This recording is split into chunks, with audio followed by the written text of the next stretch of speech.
சமீபத்தில் கஜகஸ்தானில் நடைபெற்ற 2025 ஆசிய துப்பாக்கி சுடும் போட்டியில் சென்னை ரைபிள் கிளப் உறுப்பினர் அந்த்ரா ராஜ்சேகர் இந்திய அணியின் உறுப்பினராக கலந்து கொண்டு குழு பிரிவில் தங்கப் பதக்கத்தையும் தனிப்பிரிவில் வெண்கலப் பதக்கத்தையும் வென்று சாதனை படைத்துள்ளார்.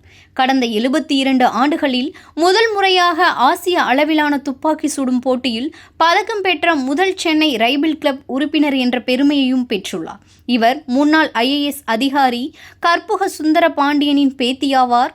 சாதனை படைத்த அந்திராவை பாராட்டி இன்று சிவகங்கை நகர முக்கிய பிரமுகர்கள் எடுத்த விழாவில் சட்டமன்ற உறுப்பினர் திரு செந்தில்நாதன், இளைய மன்னன் மகேஸ்வரன், முன்னாள் MLA குணசேகரன் மற்றும் பலர் கலந்து கொண்டு அந்த்ரா ராஜசேகரை வாழ்த்தினர். மண்ணுக்கும் பெருமை சேர்த்த மங்கைக்கு உள்ளூர் மக்கள் வாழ்த்து தெரிவித்தனர்.